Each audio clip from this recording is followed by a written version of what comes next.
My name is Margaret Davis, and I'm 67 years old.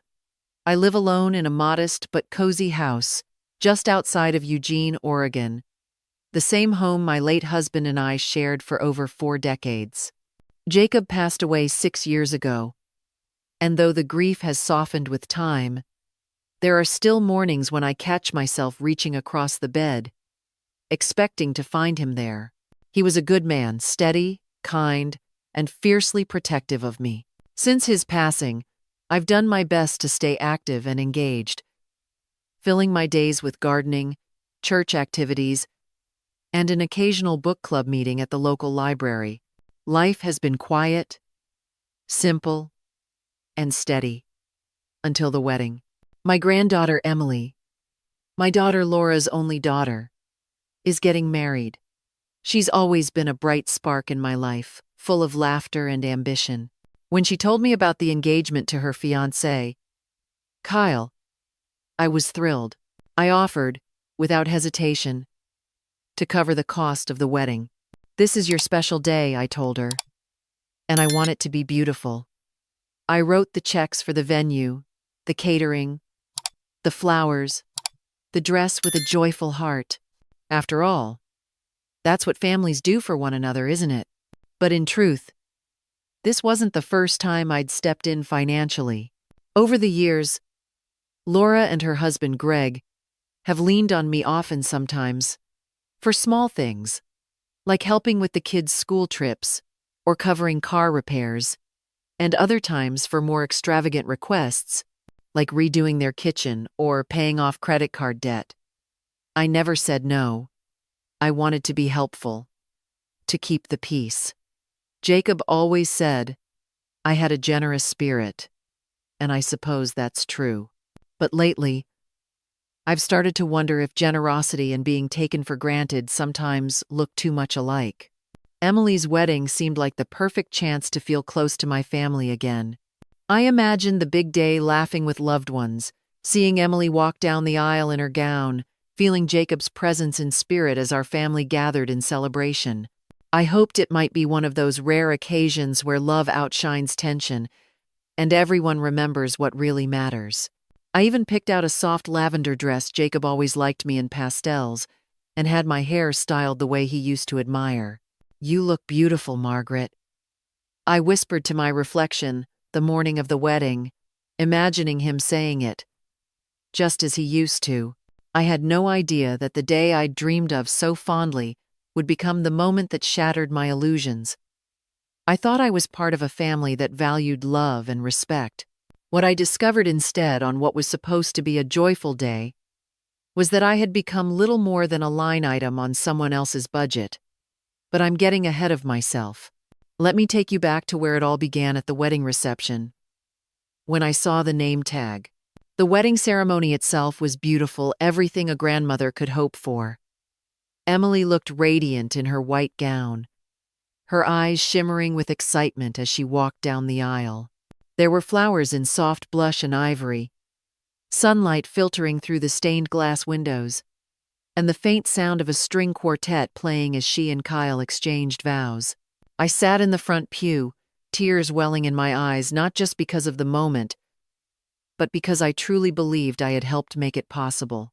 I imagined Jacob sitting beside me, his hand in mine, whispering his usual soft joke about wearing a suit for something other than church or a funeral. My heart was full. After the ceremony, we headed to the reception at the Cedar Grove Lodge, a rustic, elegant venue nestled in the pines.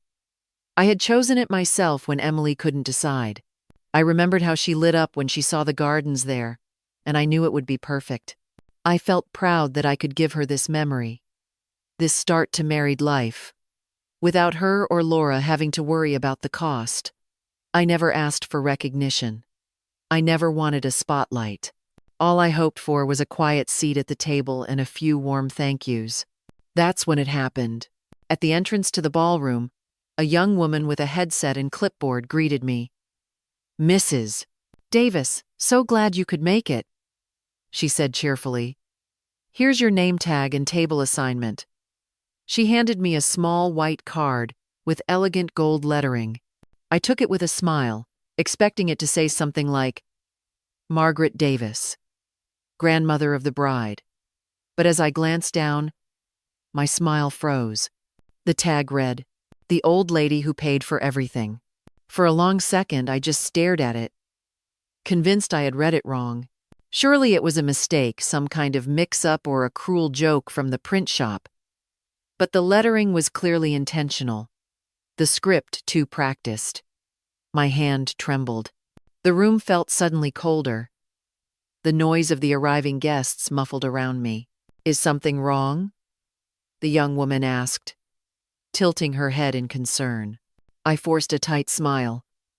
There must be an error on this name tag. Oh. She leaned over to look.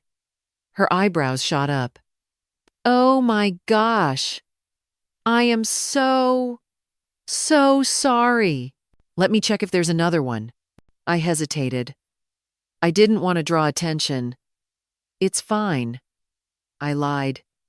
Don't worry. I'll speak with my family about it. With trembling fingers, I pinned the tag to my dress.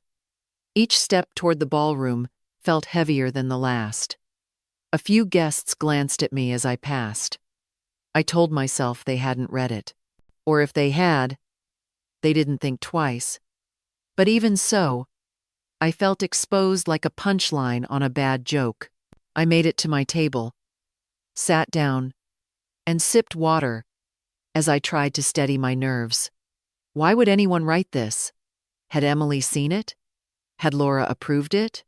Or worse, was this their idea of humor? During the cocktail hour, I tried to blend in. I chatted politely with a few distant cousins and smiled for photos, though I avoided every mirror.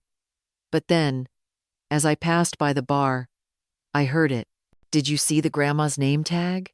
A young man whispered to a woman in a satin dress. She laughed, then replied, Laura said it would be hilarious. They all call her their personal ATM. I guess now it's official. I stopped in my tracks, my heart racing. My vision blurred for a moment, not with tears, but with a heat I couldn't name. I turned away, pretending to look at a floral arrangement, trying to hide the trembling in my hands. That's when I heard my daughter's voice. Mom, Laura called across the room.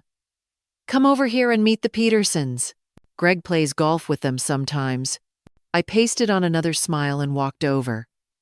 Greg wrapped his arm around my shoulder in a showy, performative hug. Everyone, this is my lovely mother-in-law, Margaret, also known as our walking checkbook. He joked with a laugh. The group chuckled politely. One man looked away, clearly uncomfortable. I reached out to shake hands. Margaret Davis, I said, forcing cheer into my voice. Emily's grandmother, and Jacob Davis's widow. One older gentleman, the only one who met my eyes, nodded. Jacob always spoke highly of you, Mrs. Davis. You must be so proud of Emily. I am, I said quietly. She's a beautiful bride. But inside, I wasn't thinking about Emily. I was thinking about that name tag, and the way Laura and Greg laughed, as if reducing me to a line item was funny. I excused myself soon after, and made my way to the restroom, where I locked myself in a stall and stared at the engraved letters once again. The old lady who paid for everything. I thought about all the times I'd said yes, the checks I wrote without question, the dinners I funded, the home projects I approved. I thought about how, after Jacob's passing, I had clung to the idea that keeping my family close meant never saying no. I thought I was helping. I thought they loved me. But love doesn't mock. Love doesn't embarrass. Love doesn't reduce someone to their bank balance. When I stepped out of the restroom, I bumped into a man in a dark suit. He paused. Mrs. Davis? He asked. It's Jacob's attorney, Jacob Langston. Could we speak privately? Still shaken, I nodded. We stepped out onto a quiet patio just off the side of the reception hall. He cleared his throat. I couldn't help but notice. He gestured toward my chest. I looked down, self-conscious. Apparently it's a joke, I said bitterly. He frowned. Jacob wouldn't have found it funny. Neither do I. He reached into his suit jacket and pulled out an envelope. This is a supplemental clause, what we call a codicil, that Jacob added to his will shortly before his passing. He told me only to share it with you if the need ever arose. I blinked. What kind of clause? One that disinherits any family member who publicly humiliates or mistreats you. He said, Jacob wanted to make sure you were never made to feel less than. I felt the ground shift beneath me. My heart clenched with gratitude and disbelief. After all these years, Jacob had still been protecting me. I took the envelope, my hands trembling. Why didn't he tell me? Because he hoped he wouldn't have to. He wanted your family to treat you right out of love, not fear. I stared at the name tag again, the gold letters practically gleaming in the soft light of the patio. I thought of Laura's smirk, Greg's joke, the whispered laughter from strangers. For the first time in a long while, something inside me shifted, not sadness, not humiliation, but something firmer. Resolve. I wasn't sure what I was going to do yet, but I knew one thing for certain. They had gone too far, and I was done pretending I didn't see it. I didn't sleep that night. After the wedding reception ended, I drove home in silence, the name tag still pinned to my dress, like a scarlet letter. I had planned to take it off, crumple it, throw it in the trash, but instead, I left it on, almost as a reminder. I walked straight into the kitchen, took a seat at the table, and placed the tag in front of me. There it sat under the yellow glow of the overhead light. The old lady who paid for everything. Elegant gold calligraphy. So cruel in its irony. I stared at it for hours, listening to the house creak around me, and the clock ticking louder than usual. The same home Jacob and I had built together, brick by brick, memory by memory. I felt his absence like a physical weight that night, and yet, strangely, I also felt his presence. The following morning, I woke with puffy eyes and a determination I hadn't felt in years.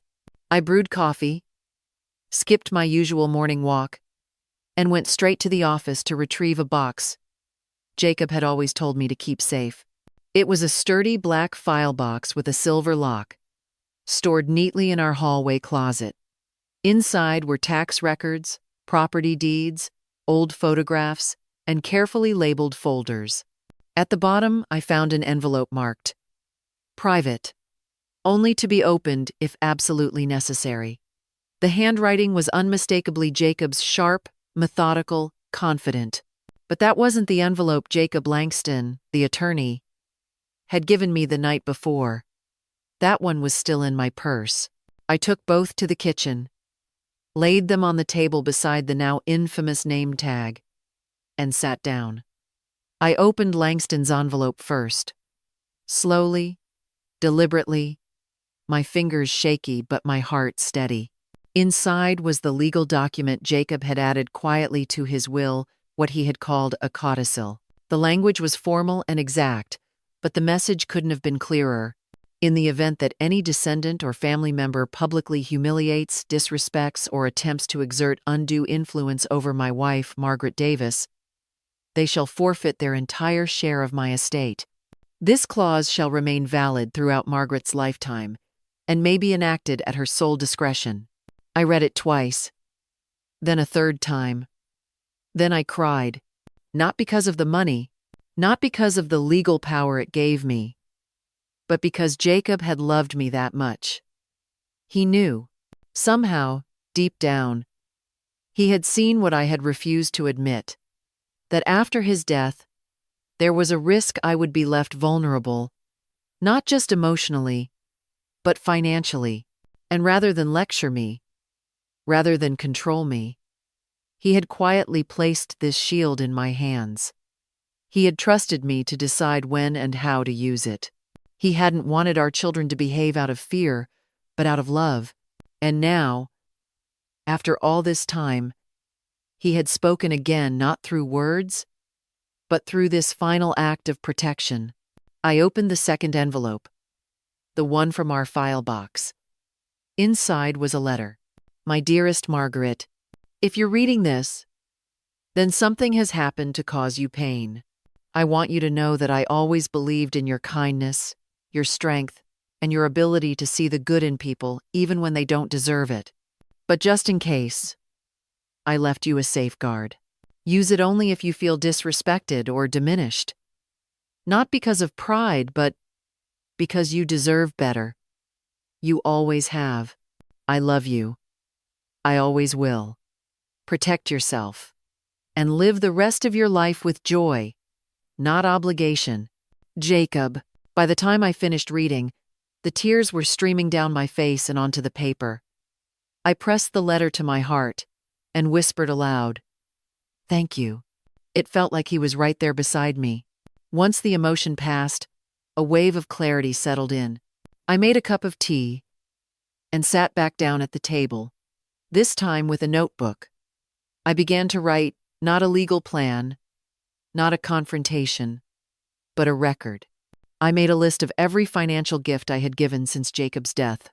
The tuition checks, the kitchen remodel, the down payments, the vacation fundraisers disguised as family trips, and now the $50,000 wedding, every dollar given in good faith, every act of support offered without strings attached. The total, over $230,000, all without a word of thanks that wasn't forced, all without so much as a birthday lunch, unless it was followed by a small favor, and the name tag was the final straw. But I still wasn't ready to act. Not yet. I wanted to see how far they would go. Would they realize they had gone too far? Would they apologize? Would they acknowledge the hurt they caused? Or would they continue assuming my love was unconditional, my wallet bottomless, and my presence in their lives a financial convenience? As if to answer that question directly, the phone rang.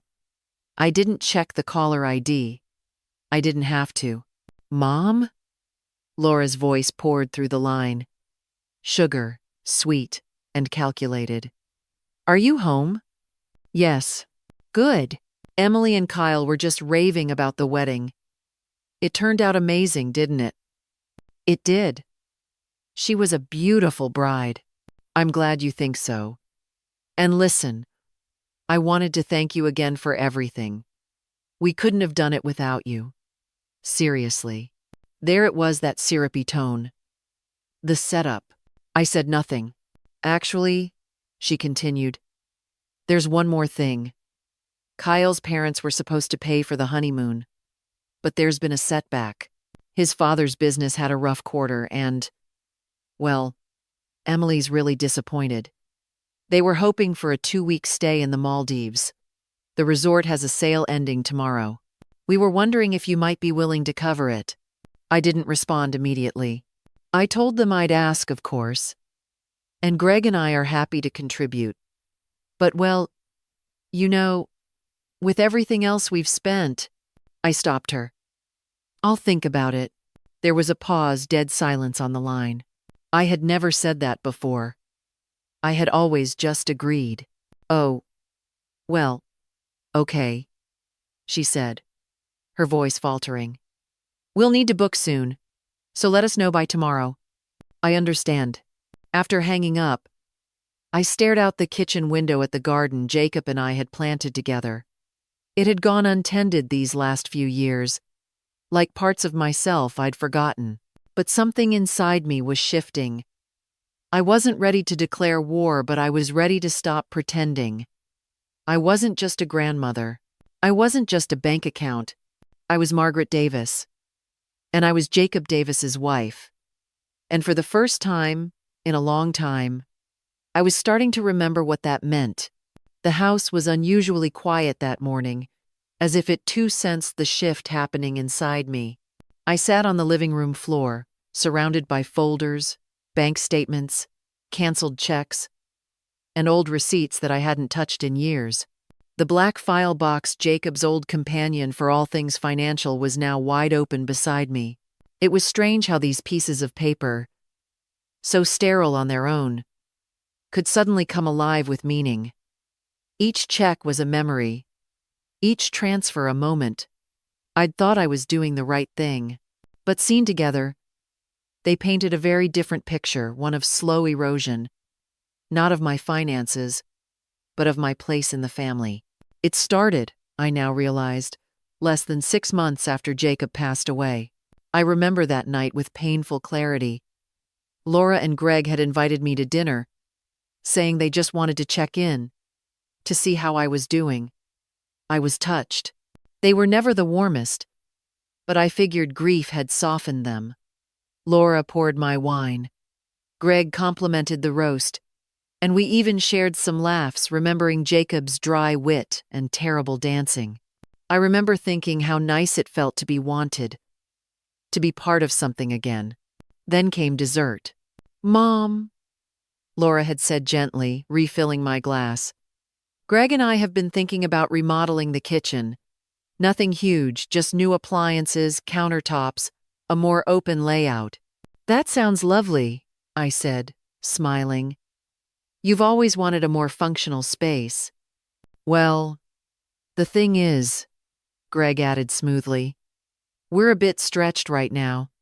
College costs, car payments, you know how it goes. But we thought, maybe, since Dad left you so comfortable." It hit me then, the reason for the dinner. And yet, I smiled. I nodded. I wrote the check that night, $30,000. I even hugged them on the way out. That had been the beginning. A few months later, came the surprise family vacation to Lake Tahoe. They insisted I come. "It wouldn't be the same without you, Mom." But somehow, the resort bill was placed quietly in front of me at checkout. Then, it was Emily's car. Then, Ethan's. Private tutoring. Then, the full basement renovation. It was always subtle, always wrapped in praise, often shared with a story about how much Dad would have wanted to help. And I had helped. Willingly, eagerly even, because I wanted to matter. But now, as I sifted through over 3 years of paper trails, that version of myself felt like a stranger. Nearly $250,000. That's what I had given them, Laura, Greg, and indirectly, Emily and Ethan since Jacob's passing. And yet, I couldn't remember the last time any of them asked me how I was really doing. I couldn't remember the last time they visited, without a financial reason. I had become something between a tradition and a utility. Familiar, expected, always turned on until the moment I stopped. I closed the folder gently and looked up at the family portrait above the fireplace. It was taken 5 years earlier, on our 40th wedding anniversary. Jacob and I sat in the center, both still vibrant, despite the early signs of his illness. Laura and Greg flanked us on either side. Emily and Ethan, then still teenagers, stood in front. We were smiling. Coordinated outfits. The kind of photo that looked like it belonged in a holiday card. But now, looking into the glassy eyes of my daughter and her husband, I saw it differently. Had the change been gradual? Or had it always been there, just hidden under smiles and Hallmark hugs? The ring of the phone broke the silence.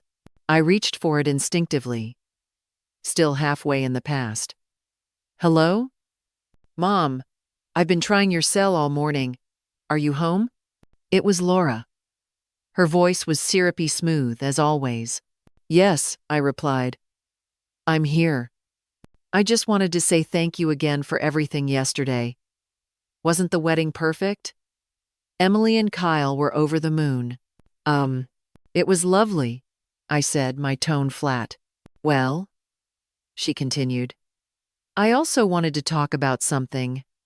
Kyle's parents were supposed to pay for the honeymoon. You know, The Maldives trip? But unfortunately, his dad's business is having some issues, and they can't cover it after all. Emily is devastated. I didn't speak. I already knew what was coming.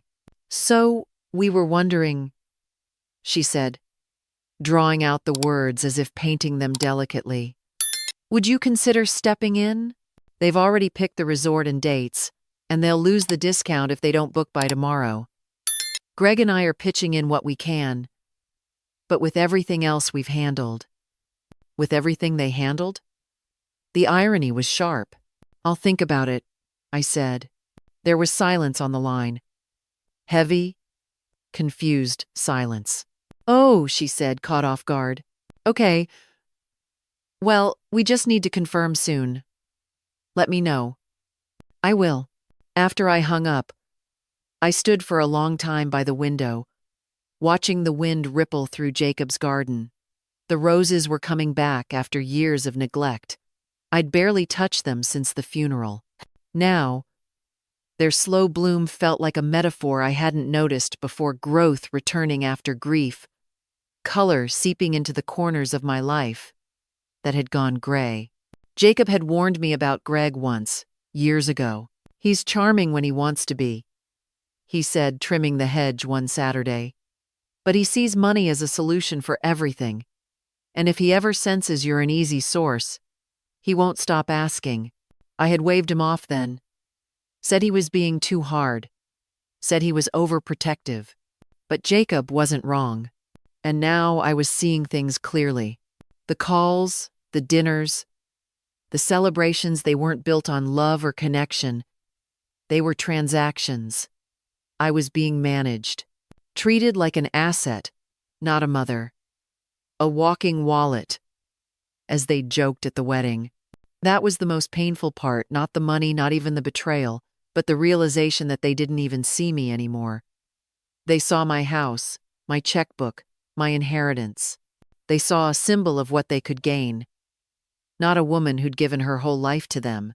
And yet, buried under all that bitterness, there was still a quiet hope.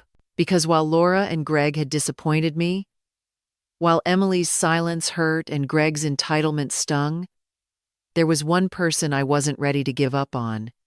Ethan. He had always been different. Quiet, thoughtful, a bit bookish like his grandfather. He was the only one who called me just to say hello. The only one who didn't immediately steer the conversation toward himself. I didn't know if he truly understood what had been happening, but I intended to find out. Because before I made any decisions about the codicil, or about the inheritance Jacob had left behind, I needed to know one thing for sure. Was there still someone in this family who saw me for who I was, not just what I gave? That afternoon, I heard a knock at the front door, steady but uncertain, like someone unsure if they should be there. I wiped my hands on a dish towel and peeked through the window. Standing on the porch was Ethan, my grandson, tall and lean, dressed in jeans and a worn sweatshirt from his university.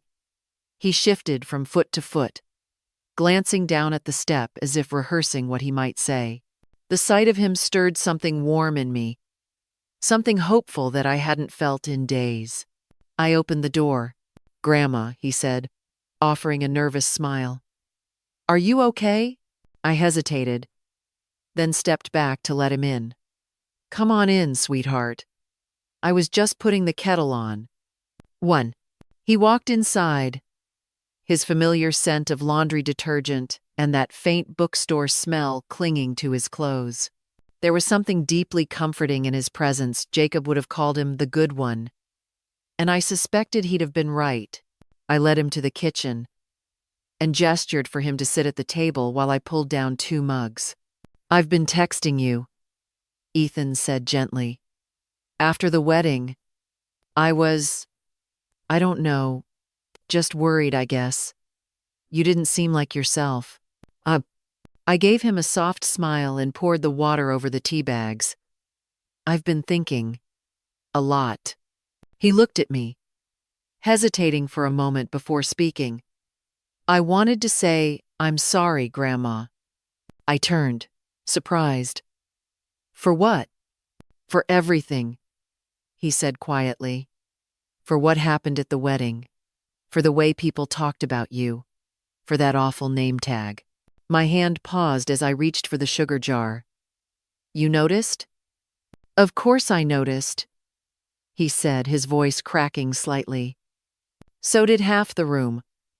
I heard people laughing about it. I wanted to say something, but he trailed off, ashamed. You were caught in the middle, I said kindly, setting the mugs down. I understand. I should have stood up for you. I should have said something to Mom or Dad. But I didn't. You're saying something now, I replied, placing a gentle hand over his. And that means a lot more than you realize. Ethan looked down, chewing the inside of his cheek. Then he said something that made my heart go still.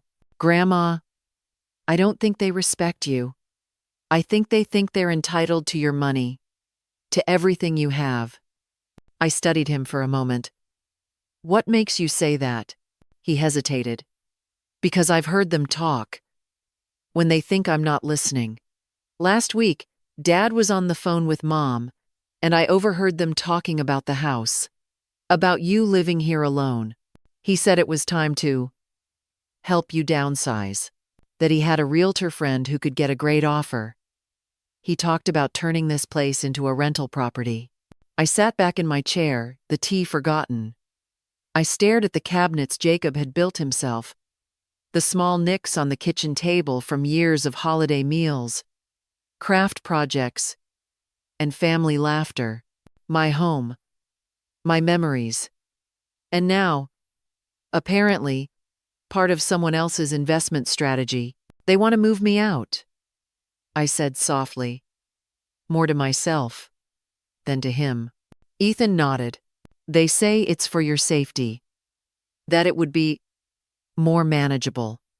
But they're not talking about retirement homes because they care about your comfort. They're talking about value, leverage. There was no anger in his voice, just sadness. He wasn't gossiping. He was trying to protect me. Jacob always said Greg had a way of turning everything into a transaction, I murmured. He saw it before I did. Ethan leaned forward. You don't deserve this. You've done everything for them. I know how much you gave for Emily's wedding. I know how many times you've helped Mom and Dad with bills or school or their house. And it's never enough. They just keep expecting. I stared at my grandson and saw not just the boy I used to take to the zoo or read bedtime stories to, but a man. A good one. Honest. Steady. Like his grandfather. I have something to tell you, I said quietly. He looked up. There's a clause in Jacob's will. A legal one. It says that anyone in the family who humiliates or disrespects me publicly can be disinherited. He left it with his lawyer and asked that I only be told about it if it was absolutely necessary. Ethan blinked. Wait. Seriously? I nodded. He knew. Somehow, he knew I might need protection after he was gone. Does Mom know? Number? And I don't plan to tell her. Not yet. I want to see how far they're willing to go. What kind of people they really are. Ethan let out a slow breath. Wow, that's intense. It's necessary. We sat in silence for a few minutes, sipping tea. I noticed how Ethan's eyes kept scanning the room, taking in the family photos. The sunlight pooling through the curtains. The vase of fresh garden roses I had clipped that morning. He understood what this home meant. In a way his parents never had. Ethan, I said, do you still want to open that bookstore you used to talk about? He looked up, startled. You remember that? Of course I do. You said you wanted to call it Chapter Leaf, because every good book starts with a turning page. He smiled shyly. Yeah, I've still been working on the idea. I've even written a business plan, but, well, startup money doesn't grow on trees, and I didn't want to ask. I nodded slowly. Good. Because you shouldn't have to ask. Not if it's something you believe in. Not if you're willing to work for it. His expression shifted, surprised and hopeful. Are you saying? I'm saying I'd like to read that business plan. And if it's solid, I'd consider helping you. As an investment, not a handout. I believe in you, Ethan. He swallowed hard. Thank you, Grandma. We finished our tea and sat a while longer, talking about ideas, books, and dreams, the things that once connected our family before it became all about money. For the first time in a long while, I didn't feel like a burden or a bank account. I felt like a grandmother again. As Ethan left that evening, he paused at the door. If they come at you again, he said, you don't have to face them alone. I'm here. Okay? Okay, I whispered. Thank you. After he drove away, I walked back into the kitchen, past the table, covered in folders and figures, and past the name tag that still sat in the center, like a quiet insult. But I didn't look at it with shame anymore. I looked at it like a line in the sand. They could laugh at me. They could talk behind my back, but I wasn't alone anymore, and I was no longer afraid to say no. 3 days after that conversation with Ethan, I received an invitation, not in the mail, but through a glossy email from Laura titled, Post-Wedding Celebration Brunch. It was to be held at the Oak Ridge Country Club, a place I'd only visited once before when Greg was trying to impress a new client. The email was chipper and filled with smiley faces, but I knew what it really was. A victory lap. They had pulled off the wedding, soaked up the applause, and now they wanted one more round of glory, and likely, one more check.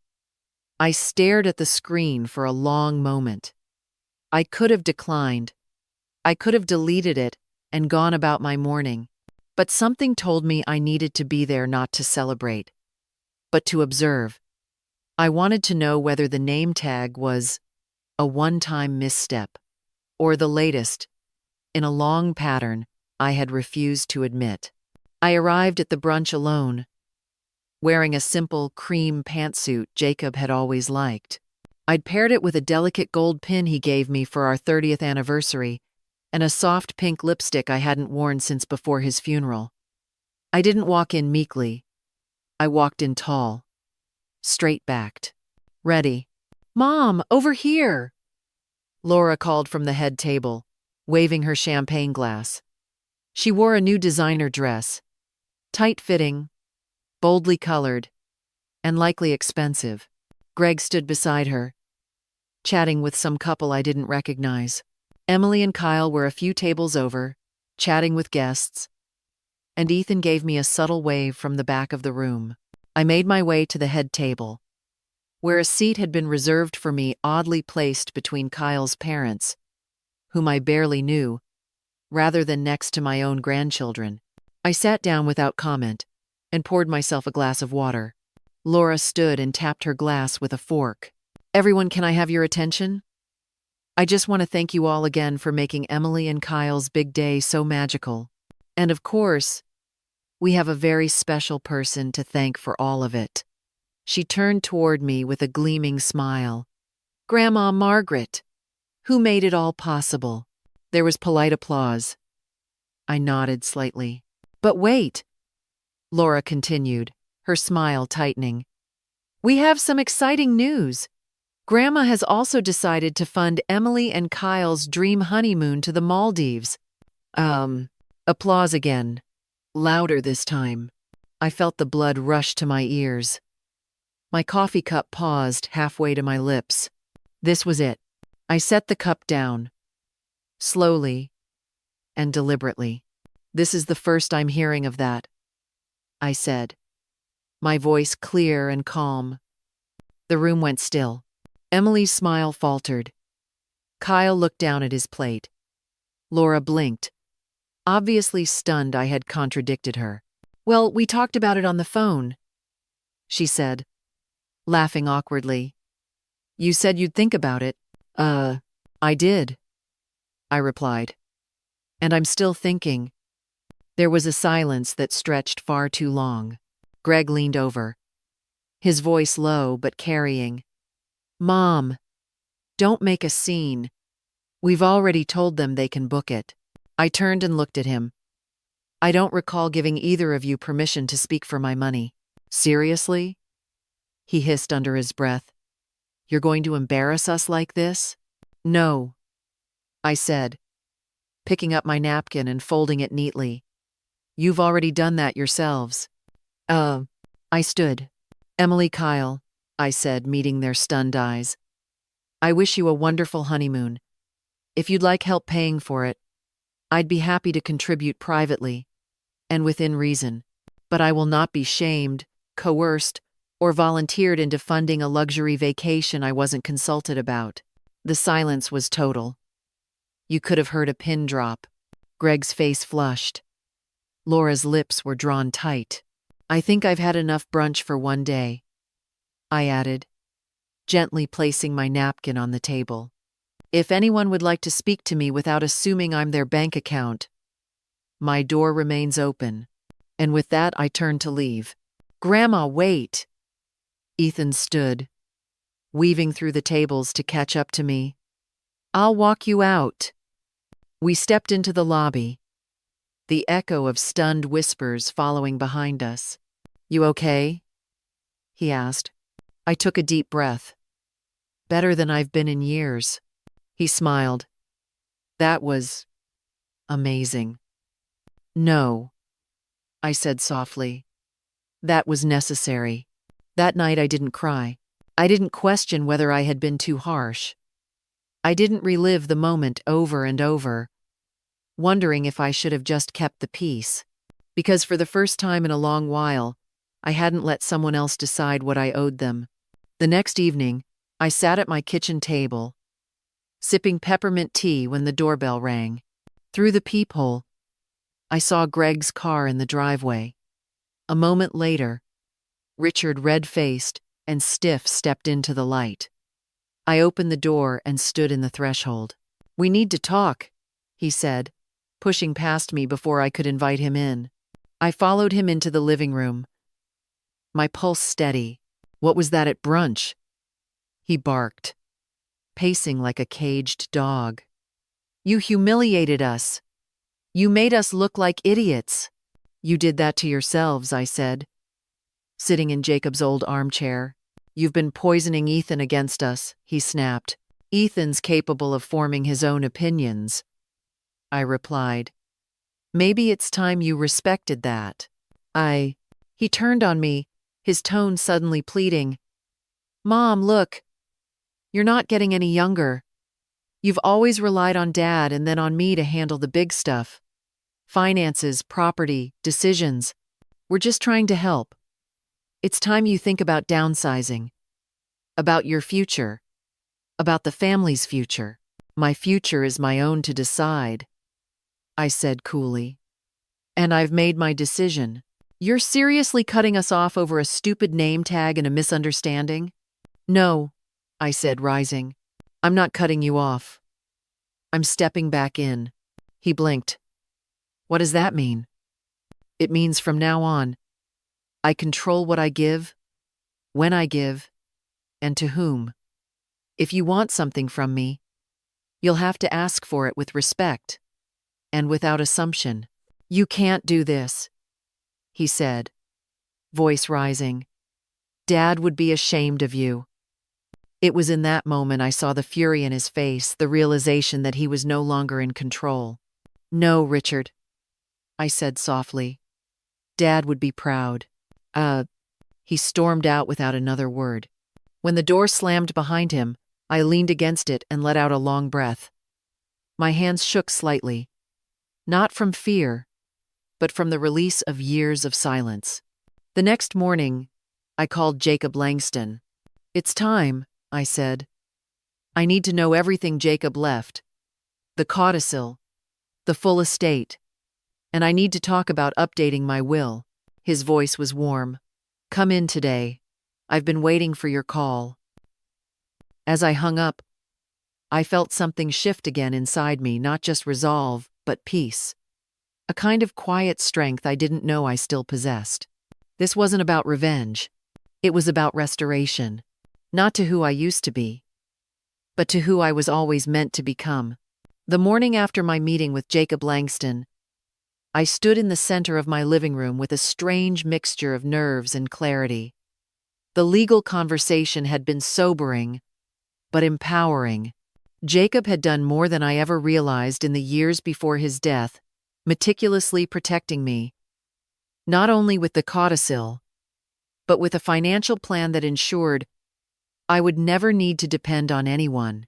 I'd always known we were comfortable, but I hadn't known how comfortable. Jacob had invested quietly, smartly, and now, even in death, he had given me the greatest gift: freedom.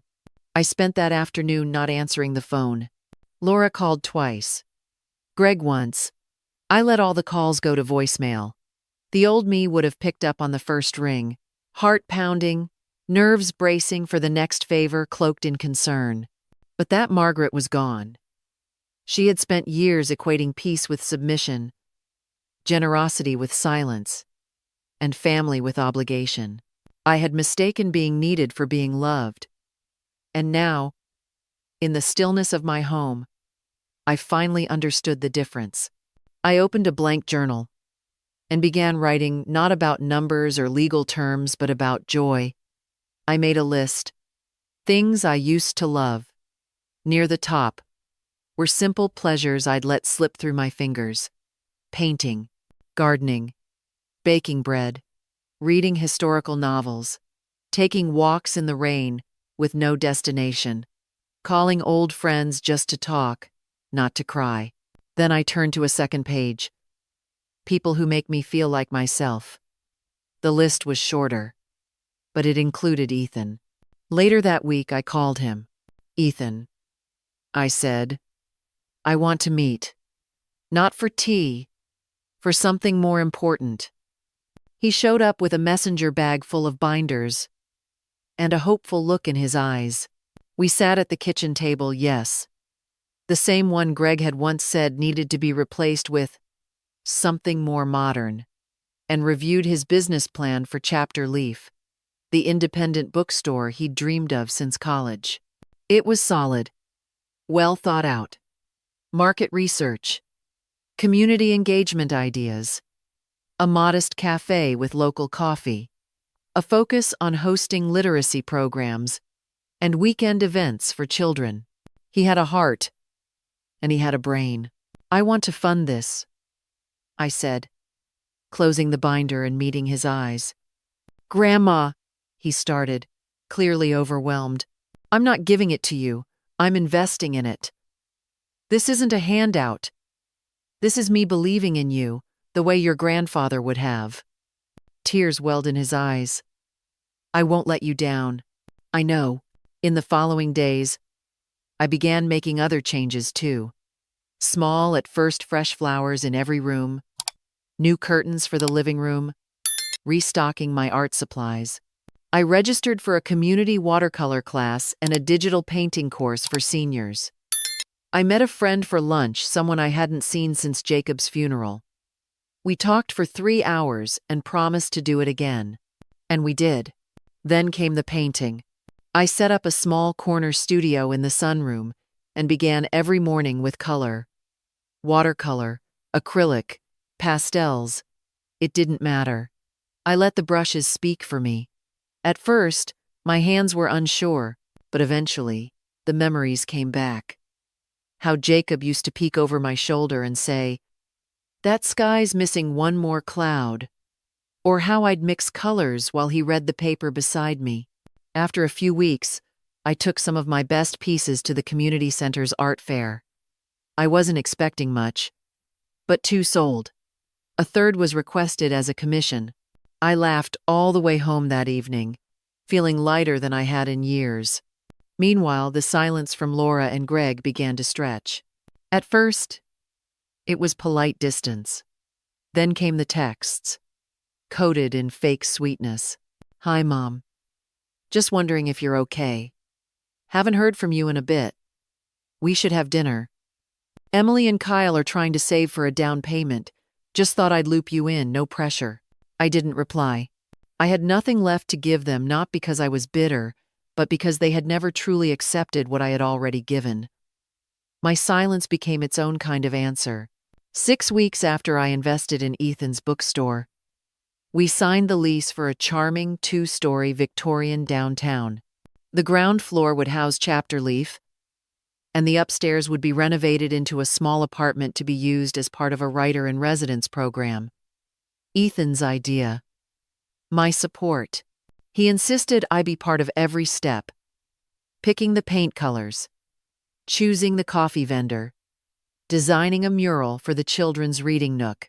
I painted a whimsical forest scene, full of hidden animals and fairy houses. It was the first time in years I had poured my energy into something joyful with no strings attached.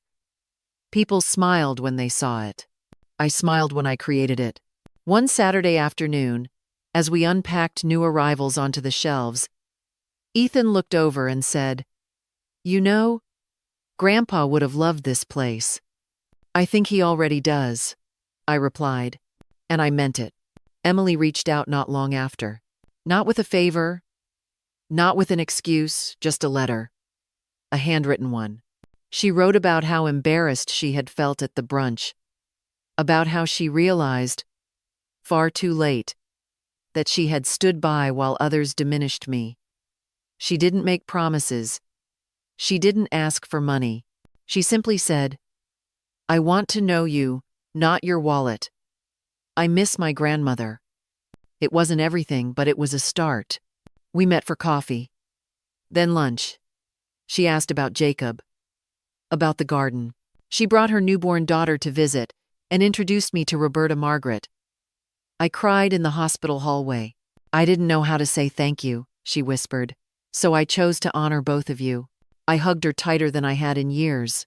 And as for Laura and Greg, well, they didn't take the silence well.